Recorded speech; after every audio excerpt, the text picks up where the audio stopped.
2026 সালের মাধ্যমিক পরীক্ষার্থীরা, আশা করি তোমরা সবাই ভালো আছো, ভালো করে পড়াশোনা করছো। খুব শীঘ্রই তোমাদের টেস্ট পরীক্ষা, প্রত্যেকটা স্কুলে টেস্ট পরীক্ষা শুরু হতে চলেছে। আমি আগের 3টে ভিডিওতে জীবনবিজ্ঞানের 3টে অধ্যায়ের প্রথম 3টে অধ্যায়ের সাজেশান দিয়ে দিয়েছি। এটা 4 নম্বর অধ্যায়, অর্থাৎ অভিব্যক্তি অভিযোজন থেকে রয়েছে 20টা প্রশ্ন, 20টা সাজেশান। তো তোমরা এই প্রশ্নগুলো ভালো করে তৈরি করো, ভালো করে পড়াশোনা করো।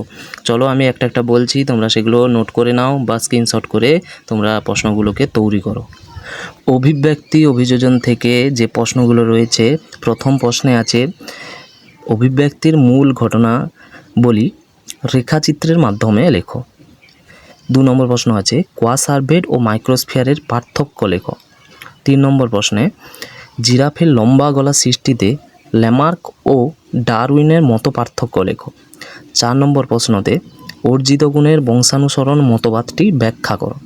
5 নম্বর প্রশ্নে আছে একটি ইঁদুর ধরার জন্য 2টি কাক অথবা একটি কাক ও বাজ পাখির মধ্যে কী ধরনের সংগ্রাম দেখা যায়। 6 নম্বর প্রশ্নে আছে জঙ্গলে একটি বাঘকে বেঁচে থাকার জন্য কি কি সংগ্রাম করতে হয়।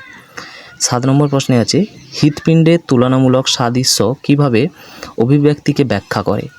8 নম্বর প্রশ্নে রয়েছে বায়োজেনেটিক সূত্রটি লেখো। এই প্রশ্নটা খুব গুরুত্বপূর্ণ এবছরের, বায়োজেনেটিক সূত্র হেকেলের। তো এইটা ভালো করে পড়বে তোমরা। 9 নম্বর প্রশ্নে আছে ক্যাকটাসের অঙ্গসংস্থানিক পরিবর্তন প্রতিকূল পরিবেশে কিভাবে অভিযোজিত হতে সাহায্য করে। 10 নম্বর প্রশ্নে আছে মৌমাছির আচরণগত অভিযোজন কিভাবে জীবনযাপনে সাহায্য করে। 11 নম্বর প্রশ্নে আছে সমসংস্থ অঙ্গ ও সমবৃত্তীয় অঙ্গের পার্থক্য। 12 নম্বর প্রশ্নে আছে অভিব্যক্তিতে জীবাশ্মের ভূমিকা লেখো। 13 নম্বর প্রশ্নতে রয়েছে অভিব্যক্তিতে জীবন্ত জীবাশ্মের ভূমিকা লেখো। 14 নম্বর প্রশ্নে রয়েছে অভিব্যক্তি ও অভিযোজনের সম্পর্ক কী। 15 নম্বর প্রশ্নতে রয়েছে লুপ্তপ্রায় অঙ্গ বলতে কী বোঝো, এটা উদাহরণ সহযোগে পড়বে তোমরা। 16 নম্বর প্রশ্নে রয়েছে 3টি উদ্ভিদ ও 3টি প্রাণীর লুপ্তপ্রায় অঙ্গের একটি সারণী তৈরি করো। 17 নম্বর প্রশ্নে রয়েছে অর্কিওপটেরিসের বৈশিষ্ট্যগুলি লেখো। 18 নম্বরে রয়েছে ঘোড়ার বিবর্তনে আঙ্গুলের কী পরিবর্তন ঘটেছে তার একটি সারণী তৈরি করো।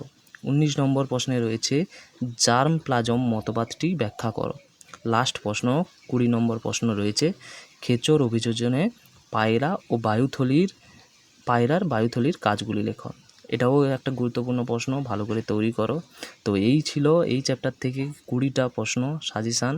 তোমরা এই প্রশ্নগুলোকে ভালো করে তৈরি করে নাও, খুব কম সময় আছে তোমাদের। তো সেইগুলো প্রত্যেকটা বই ভালো করে পড়াশোনা করো, ভালো করে পরীক্ষা দাও। বাকি তোমাদের কোনো প্রশ্ন থাকলে এই ভিডিওতে কমেন্ট করে জানাতে পারো, আমি সেগুলোর উত্তর দিয়ে দেবো। ধন্যবাদ।